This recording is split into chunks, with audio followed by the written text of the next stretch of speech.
আসসালামু আলাইকুম, কেমন আছেন সবাই? আলহামদুলিল্লাহ আমি ভালো আছি আপনাদের দোয়াতে। তো থ্যাংক ইউ সো মাচ যারা যারা আমাকে সাপোর্ট করছেন আর আমার ভিডিওটা নিয়মিত দেখছেন, সবাইকে অনেক অনেক অনেক থ্যাংক ইউ। তো এটা হচ্ছে বিয়ের বৌভাতের দিন। তো বৌভাতের দিন হচ্ছে, সরি, এটা বৌভাতের দিন না, এটা হচ্ছে গায়ে হলুদের পরের দিন। তো পরের দিন হচ্ছে সকালে না, আমরা অ্যাকচুয়ালি দুপুরে ওদের বাসায় আমাদের দাওয়াত ছিল। এটা হচ্ছে ব্রাইডের বাসায় আমাদের দাওয়াত ছিল, তো আমরা দুপুরে এসেছি লাঞ্চ করতে। লাঞ্চ করার সময় মনে পড়ছে যে কালকের কেকটা তো কাটা হয় নাই, তো কেকটা কাটার জন্য হচ্ছে সবাইকে নিয়ে কেক কাটছিলাম।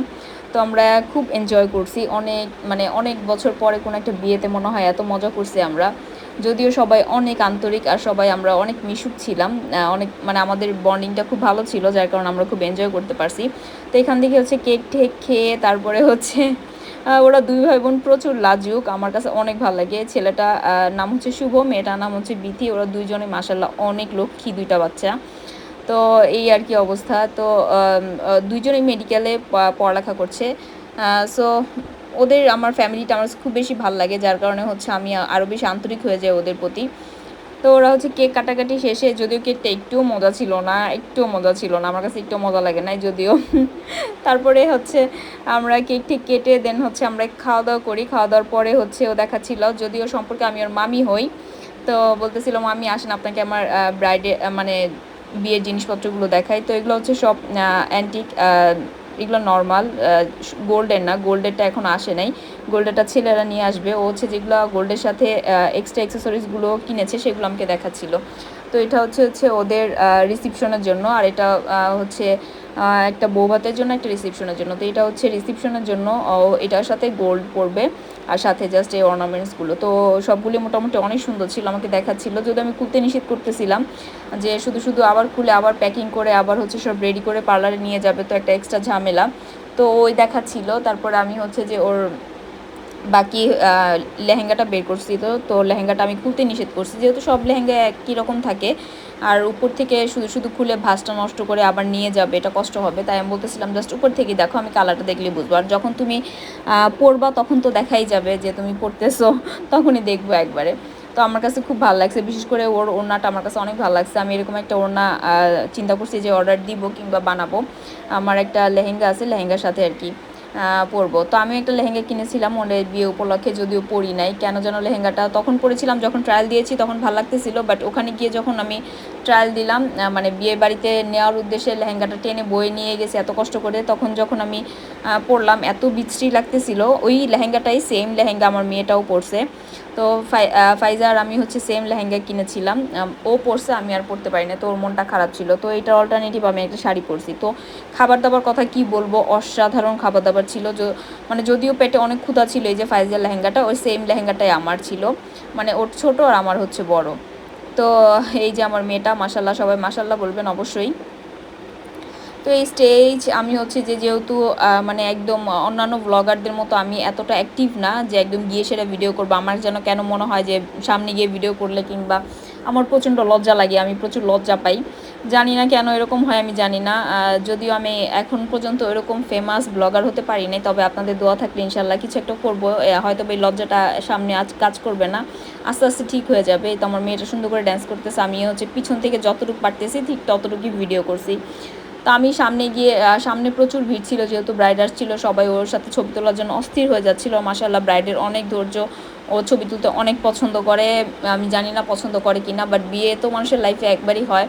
তো ও হচ্ছে কোনো কিছু মিস করতেছিল না, এই জিনিসটা দেখে খুব ভালো লাগছে। আর আমার বিয়ের আর তখন হচ্ছে আমার বিয়ের স্মৃতিগুলো মনে পড়তেছিল যে আমি কি করছি আর ও কি করতেছে। মানে ওই টাইমটা যদি আমার এতটুকু বুদ্ধি থাকতো যে বিয়েতে মানুষ এত এত কিছু করে, এমনভাবে এনজয় করে, তাহলে তো আমি আমার বিয়েটা একদম অন্যরকমভাবে করতাম।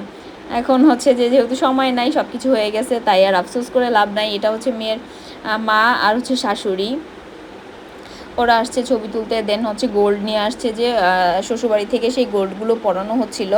তো আমি আর কাছে গিয়ে ভিডিও করি নি, আমি দূর থেকে যতটুকু পেরেছি মোবাইল জুম করে দেন হচ্ছে আমি ভিডিওগুলো করেছি। তো কাছে গিয়ে ভিডিও করতে কেমন যেন লাগতেছি, একটু আনইজি লাগতেছিল, যার কারণে হচ্ছে আমি আর ভিডিওগুলো তেমন একটা করি নাই। তো আপনারা হচ্ছে আমাকে অলওয়েজ সাপোর্ট করবেন, আপনাদের কাছে এতটুকু রিকোয়েস্ট। আর ইউটিউবে যেহেতু আমি নতুন আর অনেক কিছুই জানি না, তো আপনারা যদি আমাকে কিছু সাজেস্ট করতে চান তাহলে অবশ্যই সাজেস্ট করবেন। আমি কেমন ধরনের ভিডিও আপলোড করলে আপনারা পছন্দ করবেন আমাকে অবশ্যই বলবেন। আর আমার হচ্ছে ফেসবুক একটা পেজ আছে আইরিন ব্লগস নামে, তো আমি ওটার ডিসক্রিপশনে হচ্ছে ওটার লিঙ্কটা দিয়ে দিব, যদি ভালো লাগে অবশ্যই আমাকে গিয়ে ফলো করে আসবেন। আর এই যে আংটি পরা ছিল, দেন গলার একটা হার নিয়ে এসেছিলো, একটা কানের দুল নিয়ে এসেছিলো, ওগুলো পরা ছিল। আর এমনি বাকি অর্নামেন্টস ও আগে পার্লার থেকে পরে আসছিল। তো এইসব কার্যকলাপ শেষ করে, এগুলো তো শেষই হয় না কী পরিমাণ যে ভাই ছবি তুলতে হয়, একদম কনে আর কি বিরক্ত হবে, আমরা বিরক্ত হয়ে যাচ্ছিলাম। ওই দিন রাতে হচ্ছে আমরা আবার ওই দিন রাতে না, অ্যাকচুয়ালি ওই দিন আমাদের যাওয়ার কথা ছিল, ঢাকাতে রওনা দেওয়ার কথা ছিল। তো ব্রাইড বলতেছিল যে মামা যেন না আপনারা প্লিজ আমার রিসেপশনটা অ্যাটেন্ড করে তারপর যান, না হলে আমার মন খারাপ হবে। তারপরে আমরা ডিসাইড করলাম যে থাক আজকে রাতটা থেকে যাব, কালকে রাতেরবেলা চলে যাব, যেহেতু ফ্রাইডেতে ছিল, ফ্রাইডে আর স্যাটারডেতে হচ্ছে ওর বাবার অফিস অফ ছিল, যার কারণে আমরা হচ্ছে রাজি হয়ে যাই। বাট স্যাটারডে রাতেবেলা হচ্ছে আমাদের বাস ছিল, তো সেটার এক্সপিরিয়েন্সও আপনাদের সাথে শেয়ার করব। খুবই একটা বাজে এক্সপিরিয়েন্স ছিল, আল্লাহর রহমতে আমরা বেঁচে গেছি, নাহলে আমাদের সাথে খুব খারাপ কিছু একটা ঘটতে পারতো। তো রাতে হচ্ছে যে আমরা তারপরের দিন রাতে রিসেপশনটা শেষ করে আমরা রওনা দিই। আর এই হচ্ছে এই রাতের পরে আমরা বাসায় চলে যাই, বাসায় গিয়ে রেস্ট নিয়ে তারপরের দিন আমরা হয়তো বা আমরা গিয়েছিলাম হচ্ছে ফয়েজ লেকে। দেন ফয়েজ লেকে গিয়ে হচ্ছে আমরা একটু ঘুরে ফিরে তারপরে আসছিলাম আর কি। তো ওই ভিডিওটা হচ্ছে আপনাদের সাথে শেয়ার করব। তো এই হচ্ছে ঘটক, উনি হচ্ছে বিয়ের ঘটক, উনি হচ্ছে বিয়েটা ঠিক করছে। তো উনি প্রচুর পরিমাণ ভালো একটা মানুষ, সব কিছুর দায়িত্ব উনি নিয়েছিল, মেয়ে বিদায় শুরু করে সব কিছু। যেহেতু একটা মাত্র মেয়ে, সবাই একটু ইমোশনাল হয়ে যাচ্ছিল। আর ও একটা মেয়ে যখন বাসা ছেড়ে চলে যায় তখন মানে মানুষের ফ্যামিলির উপর দিয়ে কী পরিমাণ ঝড়টা যায় সেটা হচ্ছে যে শুধু ফ্যামিলি পার্সনরাই বলতে পারে।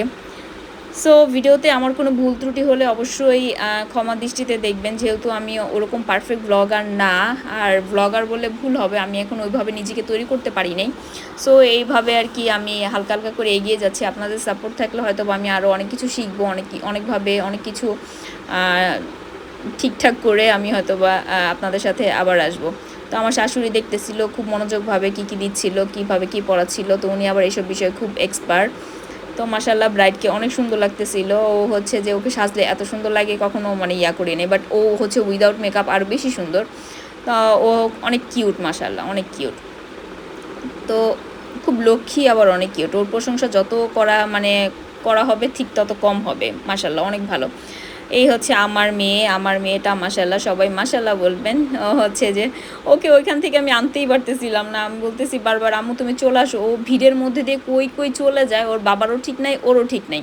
ও একদিকে যাচ্ছে, তোর বাবা একদিকে যাচ্ছে, আমি হচ্ছে মেয়েকে সামলাবো নাকি নিজেকে সামলাবো তাও বুঝতে পারতেছি না। আমিও শাড়ি পরছি, ওর সাথে আমি দৌড়দৌড়ি করতে পারতেছি না। ও কোথায় চলে যাচ্ছে, এত মানুষের মাঝখান দিয়ে চলে যাচ্ছে, ওকে আর খুঁজে পাচ্ছি না।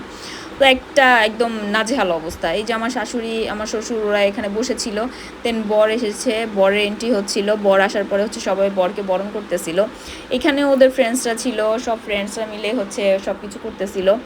ওরা না থাকলে হয়তো বা বিয়েটা মানে অর্গানাইজ করতে আর একটু প্রবলেম হয়ে যেত আর কি।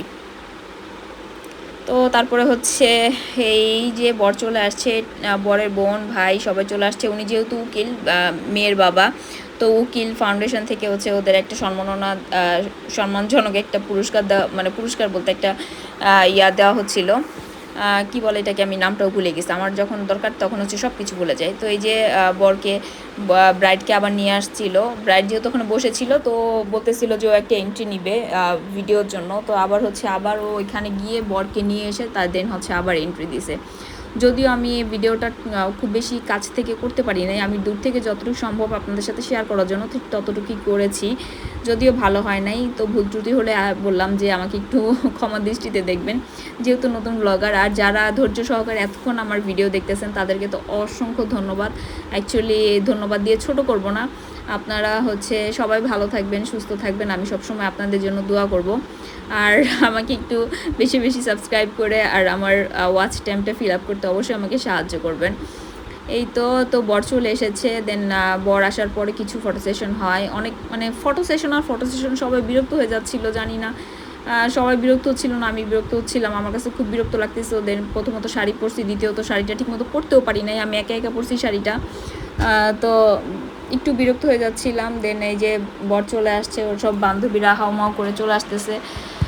মোটামুটি সুন্দর একটা অ্যারেঞ্জমেন্ট ছিল, স্টেজটা অনেক সুন্দর করে সাজাইছিল, সব কিছু মানে অনেক সুন্দরভাবে পারফেক্টভাবে হয়েছে, মানে কোনো কিছুর কমতি ছিল না, খাবার দাবার থেকে শুরু করে এভরিথিং অনেক সুন্দর হয়েছে, অনেক সুন্দর মানে ম্যানেজমেন্ট করে তারা বিয়ের অনুষ্ঠানটা করছে। এখন হচ্ছে মুখ দেখাদেখি হচ্ছিল, তো অনেক তারপরে হচ্ছে যে সিগনেচার করা হচ্ছিল। কাবিন যেহেতু আগেই হয়ে গেছে, আগে মসজিদে করে ফেলছিল কাবিন ওরা, দেন হচ্ছে পরে 1 মাস পরে হচ্ছে অনুষ্ঠান হয় বিয়ের।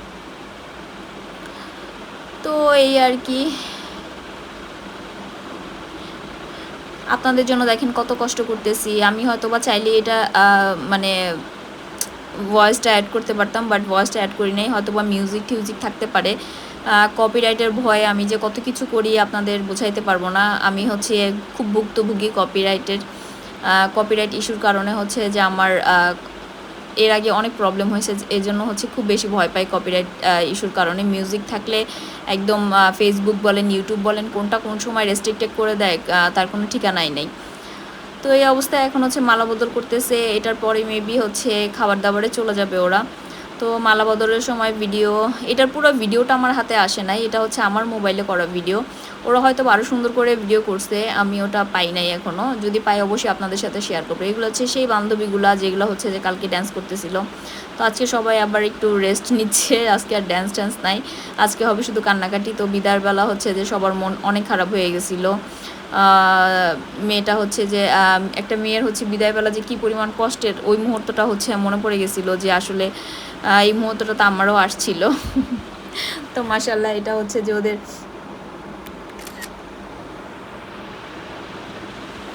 বিয়ের একটা ইয়ার করতেছিল, এটা সব এখন অনেকেই করে, এটা বাঁধায় রাখবে, এই জন্য সিগনেচার করতেছিল। যে আমার মেয়েটা ওর চুলটা অনেক সুন্দর করে মানে চেষ্টা করতেছিলাম বাঁধার জন্য, এটা আমার একটা ননাস বেঁধে দিছে।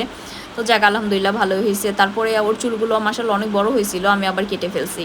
তো এই যে ওকে বলতেছিলাম আম্মু তুমি একটু ড্যান্স করো, আমি তোমার একটু ভিডিও করি। তো এটা হচ্ছে ছেলেদের জন্য অ্যারেঞ্জমেন্ট, ছেলে এখানেই বসবে। তো ওদের অ্যারেঞ্জমেন্টটা ঠিকঠাক করতেছিল। দেন হচ্ছে ওদের খাওয়ার জন্য নিয়ে আসছে, যেহেতু অনেক রাত হয়ে গেছে, বিদায়ও নিতে হবে। তো এটার ফাতিহা একটু আবার আমি চান্স পাইলে ওর একটু ভিডিও করে নিচ্ছিলাম। দেন হচ্ছে এই যে খাবার অ্যারেঞ্জমেন্ট, এত সুন্দর অ্যারেঞ্জমেন্ট হয়েছে, বাট খাসিটা যদি দাঁড়া করাই দিত তাহলে আরও বেশি ভালো লাগতো। ওরা খাসিটা শোয়াই দিছে, তো আমার কাছে এটা একটু অদ্ভুত লাগছে যে কেন শোয়ানো খাসিটাই দিল। এটা খাসিটাকে তো একটু বসাই দিতে পারতো, তাহলে আরও বেশি সুন্দর লাগতো, দেখতেও ভালো লাগতো। তো অনেক খাবার অ্যারেঞ্জমেন্ট করছিল। দেন ছেলেদের বাড়িতেও অনেক খাবার পাঠানো হয়েছে। তো আলহামদুলিল্লাহ সব কিছু সুন্দর মতো ভালো মতো কমপ্লিট হয়েছে। দেন তারপরে খাওয়া দাওয়া ওরা শেষ করে ওখানে স্টেজে যাচ্ছিল, যাওয়ার পরে হচ্ছে আর বেশিক্ষণ দেরি করে নাই, তারপরে হচ্ছে বিদায় নিয়ে নিছে। তো যাওয়ার সময় হচ্ছে যে এত অবস্থা, পুরো পরিবেশটা একদম খালি হয়ে যাচ্ছিল। এই যে ছেলের মা মানে মেয়ের মা ওর হাতে ছেলেকে বুঝাই দিচ্ছে কি একটা ফিলিংস, যে এত বছর একটা মেয়েকে লালন পালন করে পড়ালেখা শিখায় তারপরে হচ্ছে অন্যের হাতে তুলে দিচ্ছে। এটা শুধুমাত্র বাবা মা ছাড়া হচ্ছে আর কেউ আর কি এই ফিলিংসটা বুঝাইতে পারবে না। আমি একটু ইমোশনাল হয়ে যাচ্ছি ওদের ভিডিওটা দেখে আর ভয়েস দিতে দিতে। তো আমার কাছে অনেক খারাপ লাগতেছে, যেহেতু আমার কাছে আমার মুহূর্তটা চলে আসছে, যে আমি আমার আব্বুকে রেখে যখন আসছিলাম, আমি তো পুরাই আমার কাছে অবাক লাগছে। আমার লাগতেছিল আমার পুরো পৃথিবীটাই একদম শেষ হয়ে গেছে এমন। তো প্রত্যেকটা মেয়ের লাইফই এমন যে সব কিছু ছেড়ে একদিন চলে যেতে হবে পরের বাড়িতে, পরের জন্য নিজেকে তৈরি করতে হবে, এই আর কি। আর পরের বাড়ি তো পরের বাড়ি, এটা বইলা লাভ নাই, সবাইকেই যাইতে হবে। সো এই আর কি, সবাই ভালো থাকবেন আর আমাদের জন্য অবশ্যই দোয়া করবেন, আর ভালো লাগলে অবশ্যই সাবস্ক্রাইব করবেন। Thank you.